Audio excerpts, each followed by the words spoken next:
You sound like a fool. That's your opinion. No, my opinion's the only one that counts. As you get older, you realize that there are very few really important things. Judge Judy completely changed the game when it came to courtroom TV shows. For 25 years, she ruled the airwaves with her sharp tongue and no-nonsense style. Then, just as suddenly as she rose to fame, she seemed to vanish from our screens. But she didn't retire or fade away. Instead, she made a bold comeback with a brand new show and a powerful new platform. So, where is Judge Judy now? What exactly is she into? Join us as we uncover the shocking truth behind Judy's whereabouts. Judy Scheindlin's journey. In the early weeks of February in the year 1993, something small caught Judy Scheindlin's attention. Something that seemed ordinary at the time, but would go on to completely change her life in a way she never could have imagined. Before she became known to millions as Judge Judy, she had already built a solid foundation in law. Back in 1965, Judy passed the New York State bar examination. Right after that, she jumped straight into the corporate world, landing a job as a lawyer for a cosmetics company. On the surface, it seemed like a smart and secure career move, but deep down, she felt unfulfilled. After just 2 years in that world, she came to a clear and powerful realization: she wasn't happy. The work didn't stir her spirit or make her feel like she was making a difference. So, Judy made a bold decision. She walked away from her job and focused fully on raising her children, Jamie and Adam. Years passed, and by 1972, Judy was ready to return to work. But this time, she wasn't looking for just any job. She wanted something meaningful, something that would make her feel alive and truly satisfied. A friend told her about an opening in the New York family court system for a prosecutor. Intrigued, she applied. Her passion and determination impressed those in charge, and she got the job. Judy quickly made a name for herself. Her no-nonsense attitude, razor-sharp mind, and fierce sense of justice stood out. She didn't play around in the courtroom, and it wasn't long before her reputation grew. In 1982, New York Mayor Ed Koch took notice and appointed her as a criminal court judge. Just 4 years later, in 1986, she was promoted again, this time to supervising judge in Manhattan's Family Court Division. Her style on the bench was direct and firm. Some called it harsh, but Judy never saw it that way. She believed in cutting through excuses and getting straight to the truth. And while some may have criticized her approach, it was exactly what made her unforgettable. That same powerful presence caught the eye of Heidi Evans, who encouraged her husband, Josh Getlin, a journalist at the Los Angeles Times, to write a story about Judy. Josh did, describing her as a woman on a mission to make the court system fair and effective for everyday people. The article got attention, lots of it, and it landed in the hands of two important people, Kay Switzer and Sandy Spreckman, talent agents at Rebel Entertainment. They were impressed. They reached out to CBS and pitched Judy for a feature segment on the network's respected program, 60 Minutes. Judy appeared on the show, and the public response was overwhelming. Viewers were drawn to her grit, her honesty, and the way she spoke with clarity and strength. She wasn't just a judge anymore. She was a star. Riding the wave of this newfound fame, Judy made another bold move. In 1996, she wrote a book with a bold title, Don't Pee on My Leg and Tell Me It's Raining. The book was filled with her thoughts on justice, common sense, and what she saw in the courtroom. Around that time, she also quietly retired from her post as a family court judge, after handling more than 20,000 cases. But the real reason she stepped away wasn't just to rest. Behind the scenes, something big was happening. The team at Rebel Entertainment saw gold in Judy's 60 Minutes performance. They came up with a new TV court show idea, something like The People's Court, but with Judy at the helm. They brought the idea to CBS, and the network jumped on it. Judy agreed to be the face of the new show, but there was one issue. she wasn't connecting with the original bailiff. She needed someone who could match her energy, someone who could help bring her vision to life. Then she remembered a letter she had once received. In 1995, a man named Petrie Hawkins Bird had read about her book in a newspaper. He had worked with her years earlier and admired her greatly. In his letter, he told her that if she ever needed a bailiff again, he'd gladly put on the uniform. So, when she picked up the phone and called him, he didn't even need to hear her out. He already knew his answer. And just like that, the magic duo of Judge Judy and Bird was born. Their chemistry was instant and electric.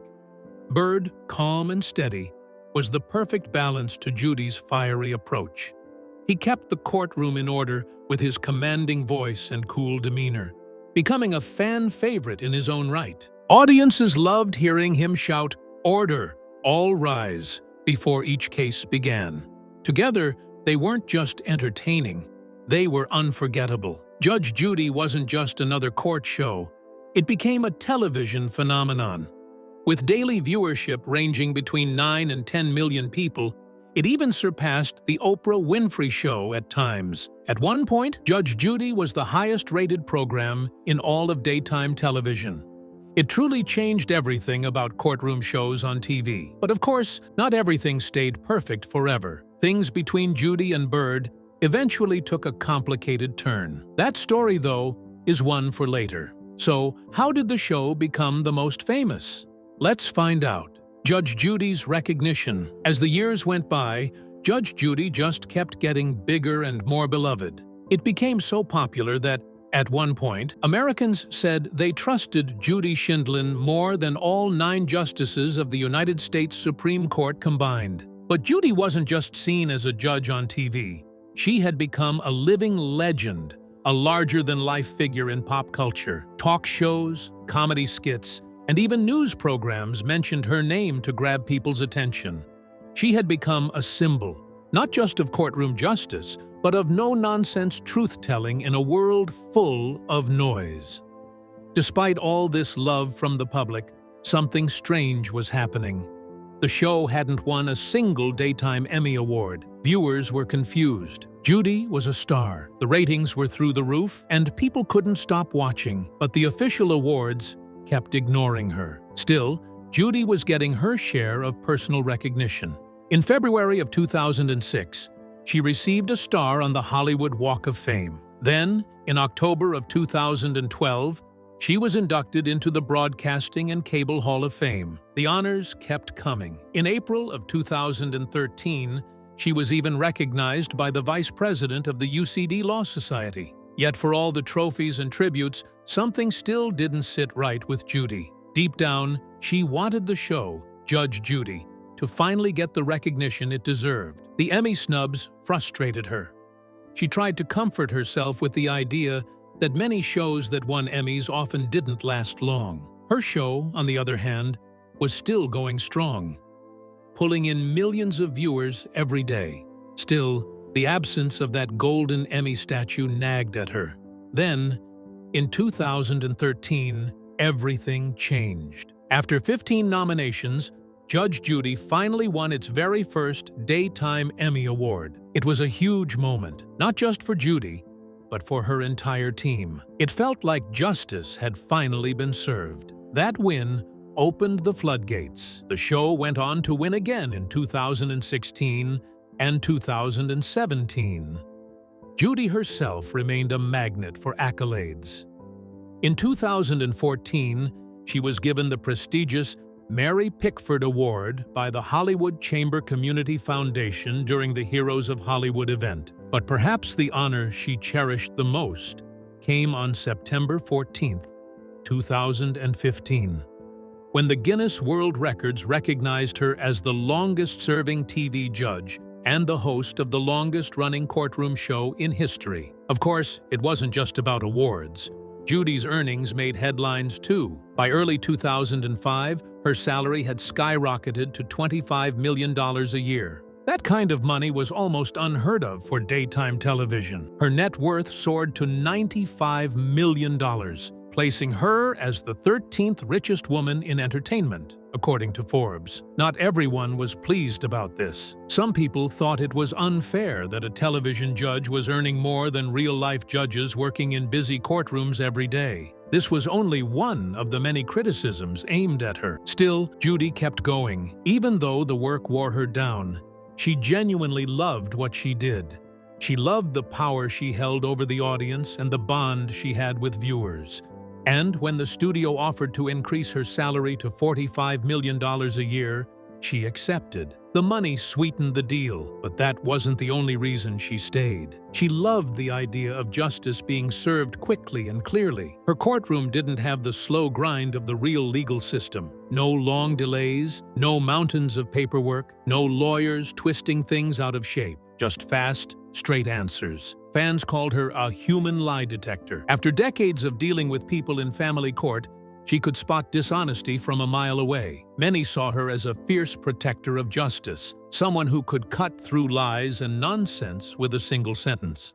But not everyone agreed. While many people loved the early seasons of Judge Judy, when she showed more patience and compassion, others felt that she had changed over time. Some critics even questioned whether her behavior could get her disbarred if she were still on the bench in real life.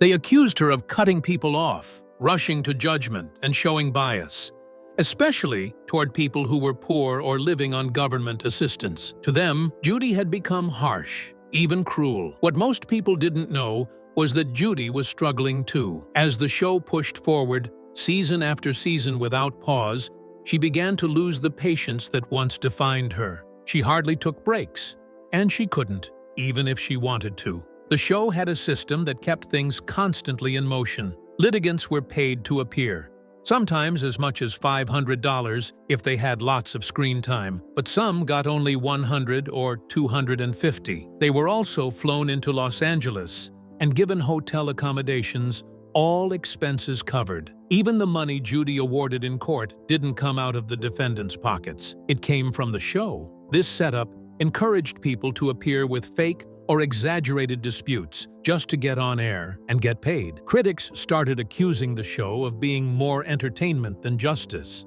As more and more people lined up to be part of the show, Judy never got the rest she needed. By the year 2010, she was seriously considering retirement. She had a contract that would end in 2014 and said she might call it quits after that. But before that deadline came, something happened. Something serious and unexpected. So, what happened? Did Judy encounter any challenges? Let's find out. Judy's ordeal. On March 30th, 2011, Judy Schindlin showed up on set just like she had done so many times before. Everything seemed completely normal, at least on the outside, but Judy was completely drained. She was exhausted, more than usual, and although she didn't show it, something wasn't right. Still, being the professional she was, she sat in her judge's chair and continued filming like it was just another ordinary day in court. As the cameras rolled, the bailiff called in the next case, and the courtroom drama began as usual. Judy was focused, listening carefully as the parties spoke. But then, in the middle of the proceedings, something sudden and frightening happened. Everything around her faded to black. Judy collapsed right there on set. She had fainted. She was rushed to the hospital in an emergency. Doctors quickly ran several tests, and the results were shocking. Judy had suffered a mini-stroke, a serious medical scare. But true to her character, she didn't let it stop her. Instead of stepping back or slowing down, Judy did the opposite. That very same year, she renewed her contract and even got a raise. Her new deal made her the highest-paid star on television. Her hard work and dedication were paying off in a big way. By 2014, things were still going great. Judy launched a brand-new courtroom show called Hot Bench, a spin-off that introduced a panel of judges instead of just one. But Judy had no idea this new venture would later lead to serious problems. Still, she kept going strong. She continued delivering her no-nonsense brand of justice, and in 2017, she signed yet another contract extension. this one locking her in through 2021. That deal brought her earnings for the year up to a staggering $147 million before taxes. But, along with the money came fresh trouble. Judy had once thought about retiring, but now, with that kind of paycheck and the continued love from her audience, she threw that thought out the window. She boldly claimed that she would only retire when viewers stopped wanting to watch her show. As far as she was concerned, she still had the energy, the passion, and the drive to keep going. But deep down, she had a new idea brewing, something different, something bold. She didn't reveal it just yet. Instead, she quietly began working behind the scenes to bring it to life. In the meantime, Judge Judy kept airing, and Judy kept doing what she did best. Then, in March 2020, while appearing on The Ellen DeGeneres Show, she made a major announcement, one that left fans heartbroken. She revealed that Judge Judy would end after its 25th season. It was the end of an era, but strangely, the show's final days weren't as joyful or celebratory as one might have hoped. Behind the scenes, something messy was unfolding. Back in 2016, a company called Rebel Entertainment Partners, along with its president Richard Lawrence, filed a massive lawsuit against CBS television distribution. They were demanding millions of dollars. Rebel claimed that CBS had cut them out of their fair share of profits from Judge Judy. According to them, they were the ones who had first introduced Judy to CBS through a former agent named Kay Switzer. But now, they were being left in the dark. They argued that CBS was paying Judy so much money that they could no longer afford to pay Rebel what they were owed. They even accused CBS of exaggerating the show's success to make it look more profitable than it really was. Worst of all, they claimed that CBS had secretly launched spin-offs like Hot Bench without informing them, so they wouldn't have to share any of the money. Suddenly, the woman known for upholding justice found herself being accused of taking justice away from others. Judy, who had spent years demanding fairness in her courtroom, was now caught in a legal storm of her own. But Judy wasn't about to sit back and take the blows. She fought back hard. She called out Richard Lawrence, accusing him of being greedy. She said he had already made more than $17 million from her show, yet it still wasn't enough for him. She claimed he never reached out to her or maintained any relationship after the show took off. Judy also defended the huge salary CBS paid her, saying she earned it by bringing incredible value to the network. Was she really contributing that much to CBS's success? Let's take a closer look. Judy-CBS legal tussle. The court took Judy's side and, in 2018, ruled that she was not being overpaid and was, in fact, a valuable part of CBS. But that didn't mean Judy walked away without any issues. The court said that she and CBS should have told Rebel Entertainment about any spin-off plans. If you thought the drama ended there, you'd be wrong. Just like her courtroom show, the real-life drama had more twists coming. Rebel Entertainment and its boss, Richard, weren't happy with the court's decision. They filed an appeal. Meanwhile, CBS had had enough. They were known for showing courtroom dramas, but now they were stuck in one themselves, and they wanted out. So, in 2020, CBS reached out to Rebel with a deal. But Rebel thought CBS was in a corner, and instead chose to go after them again. This time, including Judy in the lawsuit. Judy had reached her limit. She refused to settle with Rebel and fired back with a countersuit. She demanded $22 million and accused them of shady business tactics. The legal war had begun, but then Judy hit a roadblock. The court told her that if she wanted to continue her case, she'd also have to sue CBS. That put her in a tough spot. She had to choose between going after the money or staying loyal to CBS. Judy chose loyalty and lost the case. Still, she didn't seem to mind. Later, the California Court of Appeal agreed with the earlier decision, saying CBS didn't break any deal with Rebel. The court confirmed that CBS was paying Rebel exactly what was stated in their contract. Interestingly, it also came to light that Judy had been asking for a raise every 3 years. Even when she felt stressed, she was still pushing for more work. Kay Switzer and Sandy Spreckman's trustee, Jay Robinson, took legal action against Judy, CBS Corporation, CBS Studios, and Big Ticket Television. They argued that since Switzer and Spreckman had once worked for Rebel and helped discover Judy, they were owed royalties. According to them, if it wasn't for their discovery and introduction of Judy to CBS, there would be no Judge Judy show. But this wasn't the first time they had filed such claims, and Judy wasn't shaken. She brushed off the case, calling it background noise, and she was right. In 2021, the court threw the case out for having no real value. But that wasn't the only legal fight Judy found herself in. Back in March 2013, Patrice Jones, the wife of Judge Judy's executive producer, Randy Douthat, sued Judy. Patrice claimed Judy had worked with her husband to buy expensive cutlery and china that actually belonged to her. Things were getting messy. To keep the peace, Judy returned the items to Randy, and he gave them back to his wife. Even after that, Judy faced more lawsuits. Even after the Judge Judy show ended, retirement wasn't on her mind.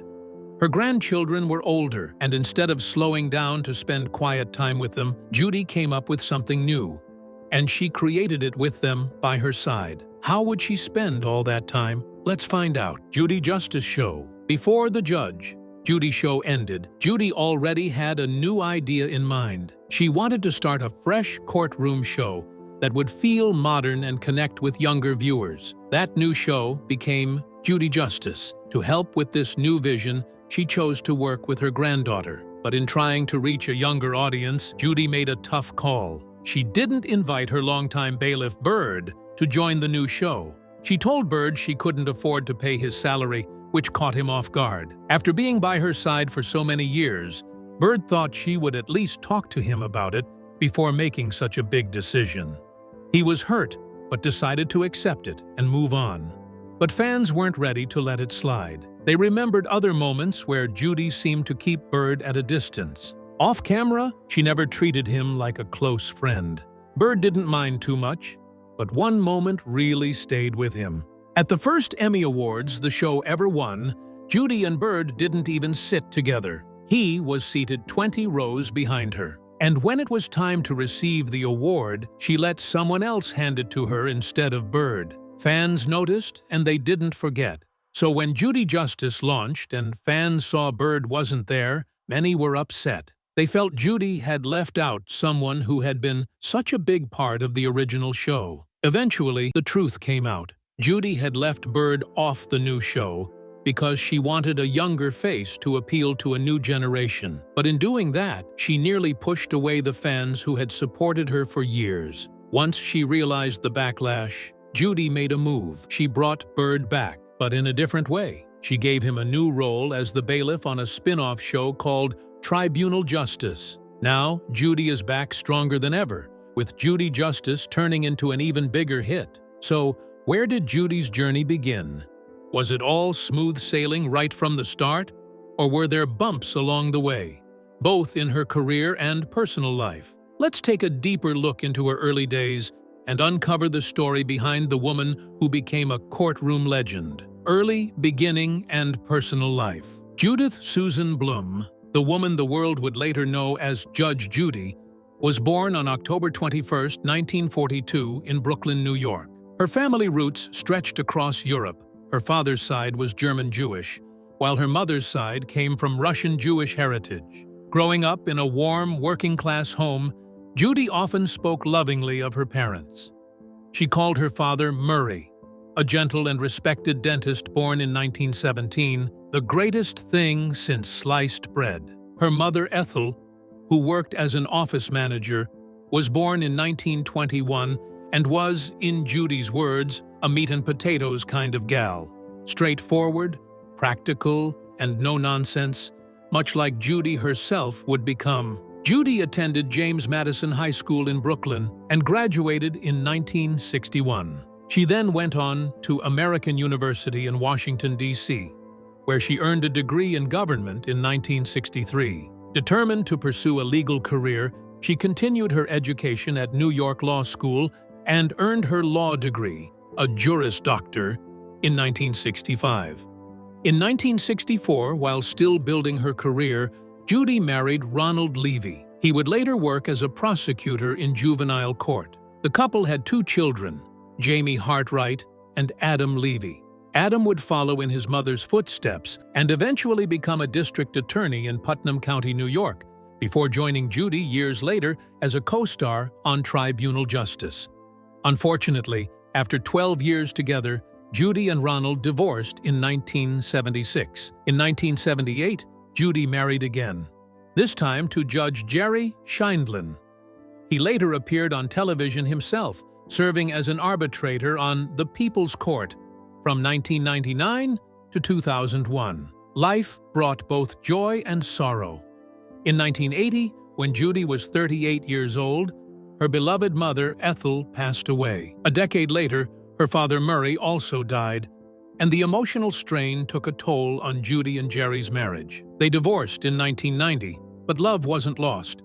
Just 1 year later, in 1991, they remarried and reunited for good. Through her marriage to Jerry, Judy gained 3 stepchildren from his previous marriage to Suzanne Rosenthal: Gregory, Jonathan, and Nicole Scheindlin. Together, the blended family includes 13 grandchildren and even 1 great-grandchild. Jonathan became a retinal surgeon, while Greg and Nicole both became lawyers. Nicole, alongside her stepmother Judy, helped create the Her Honor mentoring program, which empowers young women through career support and education. Judy Scheindlin didn't just make waves in the courtroom, she built a life that reached across the country. She owns homes in several states, including New York, Florida, California, and Wyoming. For years, she flew back and forth to Los Angeles every other week to film episodes of Judge Judy, staying for 2 to 4 days at a time. In 2013, she bought a luxurious $10.7 million condo in Beverly Hills. Then in 2018, she and Jerry spent $9 million on a sprawling estate in Newport, Rhode Island, known as the Bird House, once owned by heiress Dorrance Hill Hamilton. The house stretches across nearly 10,000 square feet and sits on 3.67 acres of land. Judy's achievements in the legal world didn't go unnoticed. She holds honorary Doctor of Law degrees from Elizabethtown College and the University at Albany, SUNY. In 2013, University College Dublin in Ireland honored her by naming her vice president of their law society in recognition of her outstanding work in family law. When it comes to politics, Judy prefers to stay independent. She's not registered with any political party and avoids being put into any ideological box. She has spoken in support of same-sex marriage and believes that such issues should be decided on a national level, not left up to individual states. Though she dislikes big government, she has also voiced support for stronger gun control laws. Over the years, her presidential votes have crossed party lines. She voted for Ronald Reagan in the 1980s, Bill Clinton in the 1990s, and Barack Obama in 2008. But in the 2012 election, she wasn't particularly impressed by either candidate. In 2019, she publicly endorsed Michael Bloomberg for president, even before he officially launched his campaign. She appeared in an ad for him in early 2020. By 2024, her endorsement went to Republican candidate Nikki Haley, and she even stood by her side at a rally in New Hampshire. But life as a television icon isn't without controversy. In 2014, Judy filed a lawsuit against a personal injury lawyer named John Haymond and his firm in Hartford, Connecticut. She accused them of using her image in ads without permission, making it seem like she endorsed them, which she absolutely did not. According to Judy, her show's producer had already warned the law firm in 2013 to stop using her likeness. Yet, the ads kept running. So, she took them to federal court, seeking more than $75,000 in damages. She declared that any money she won would go to fund college scholarships through her Honor mentoring program. "Mr. Haymond is a lawyer," she said, "and he should know better. The unauthorized use of my name is outrageous and demands legal action. Haymond fired back with a countersuit, asking for damages and accusing Judy of defamation. He claimed that local TV affiliates had invited him to appear in promotional videos to support Judge Judy, and that's all he did. But the battle didn't drag on for long. By August 8, 2014, both sides agreed to settle the case out of court, and the resolution favored Judy. Haymond agreed to donate money to her mentoring program, bringing the legal drama to a peaceful end. Through it all, fame, heartbreak, lawsuits, and success, Judy Schindlin has remained sharp, outspoken, and fiercely committed to justice. Whether in the courtroom or front of the camera, she has built a legacy that few can match. So, what do you think about Judy's new show? Share your thoughts with us in the comments section. Don't forget to like and subscribe.